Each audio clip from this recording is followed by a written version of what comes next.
আর vote যদি করেন তো ভোট মানেই তো হচ্ছে রাজনৈতিক দলগুলোর ভোট। ভোট মানে সরকার গঠনের বিষয়। আপনার খারাপ লাগলেও আপনার কাছে এর কোনো বিকল্প নেই। আপনার কাজ যেটা করতে হবে, ভোটটা যেন ভালো হয়, আপনার রাজনৈতিক দলগুলো যেন ভালো হয়। আমাদের দেশ কেন ইউরোপের মতো গণতান্ত্রিক হতে পারবে না?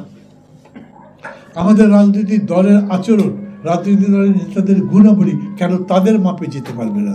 আমি মনে করি ওইটা যতক্ষণ পর্যন্ত না হবে ততক্ষণ পর্যন্ত অনির্বাচিত সরকার দিয়ে দীর্ঘদিন যদি দেশ চালাবার চিন্তা করেন তাহলে কিনতে হবে না।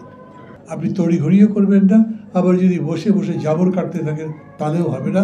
কারণ এর মধ্যে যদি জিনিসপত্রের দাম বাড়তে থাকে, কোন দিন কেবল জিনিসের দামের প্রতিবাদে মানুষ মিছিল করবে আর তার মধ্যে পতিত স্বৈরাচারের লোকজন ঢুকে যাবে, একটা বিশৃঙ্খলা হবে। আমাকে সব দিকে সতর্ক থাকতে হবে যাতে কোনোভাবেই আমার এই বিজয়কেও গ্রাস করতে না পারে, হাইজ্যাক করতে না পারে, বিশৃঙ্খলা তৈরি করতে না পারে, যাতে আমি সমস্ত সংকট কাটিয়ে সমস্ত চ্যালেঞ্জ মোকাবেলা করে সামনের দিকে যেতে পারি। রাজনীতির শেষ প্রশ্ন তো রাষ্ট্র ক্ষমতার প্রশ্ন। একটা পলিটিক্যাল পার্টি তার সবচাইতে বড় চিন্তা রাষ্ট্র ক্ষমতা। যতই যেরকম ভালো ভালো কথাবার্তা বলুক না কেন, তার মাথার মধ্যে আছে ক্ষমতায় যেতে হবে। অতএব কত খাতির ছিল না বিএনপি আর জামাত ইসলাম, কি কারণে আলাদা হয়ে গেছে বলতে পারেন? ইট ইজ অনলি বিকজ জামাত ইসলাম মনে করছে এখন আমি ওর সাথে থাকবো কেন, এখন আমি নিজেই তো মেইন অপোজিশন পার্টি হতে পারি। আমি যা বুঝি তাই বললাম, ভুল বললে মাপ চাই। এটার মধ্যে তো কোনো দোষ নাই। আমি যদি পারি কালকে এই দেশের সবচেয়ে বড় পার্টি হতে চাইবো না? আমি যদি পারি কালকে ক্ষমতা চাইবো না?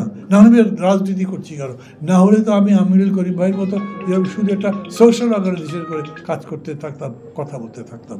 অর্থাৎ পলিটিক্যাল পার্টি যখন পাওয়ার নিয়ে কথা বলছে তার মধ্যে দোষের কিছু হতে পারে না, কারণ পলিটিক্সের মেইন কোয়েশ্চেনটা পাওয়ার, স্টেট পাওয়ার, এটা বুঝে করে।